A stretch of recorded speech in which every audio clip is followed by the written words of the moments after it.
Welcome friends to another Dune video. Today we look at Tio Holtzman and how he found and developed the personal shield and nearly killed himself in the process.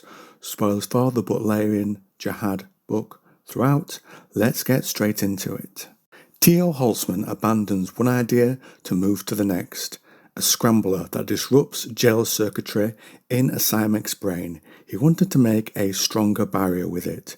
Destruction of the enemy was easy. Protection was hard. A young woman called Norma, who worked for him, was so smart she intimidated even him. He wanted to figure this new invention out for himself.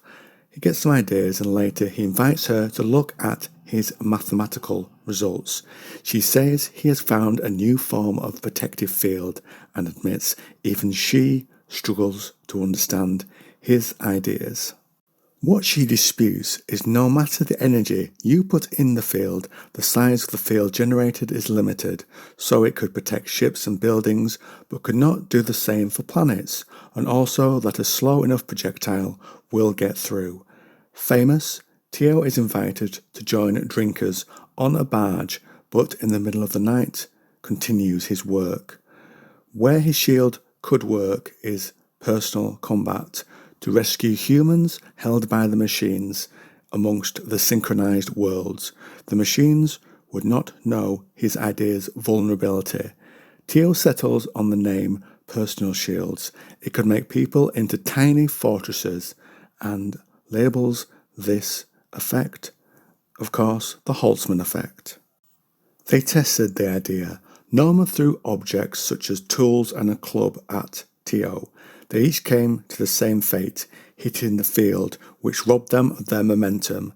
Perhaps kinetic energy is a better way to explain that. And then they fell to the ground. Next, Norma used a Kinjal dagger.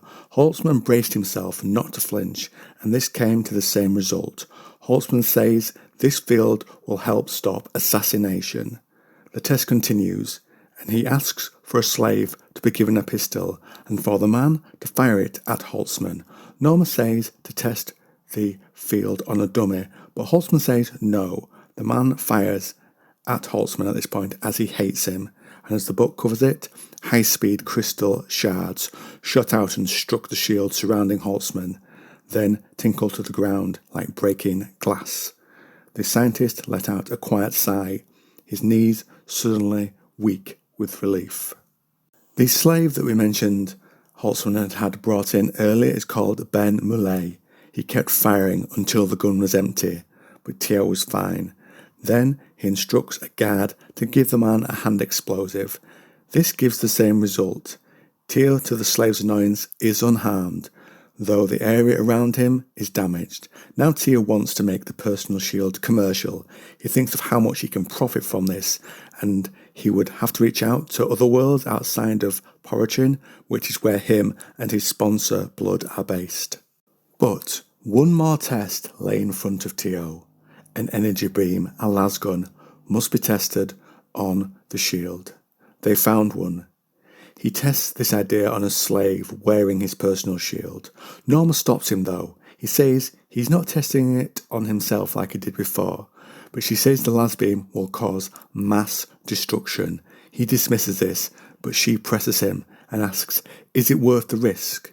So they move the operation to an asteroid orbiting Butlerian. Norma and Tio are there as observers. A ship will fly over and shoot the personal shield, and then they will see the results.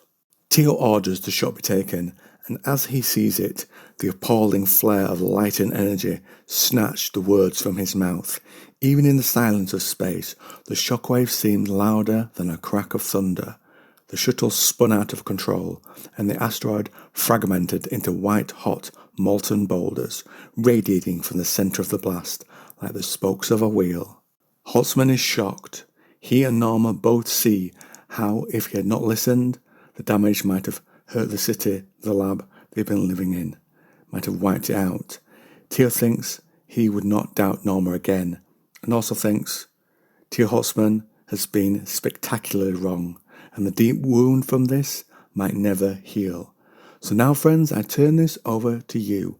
What do you think to Tio's discovery of the personal shield and his treatment of Norma? Do you want to see more of how his technology develops. Have you worn a personal shield and been fired on by a las gun? You better duck,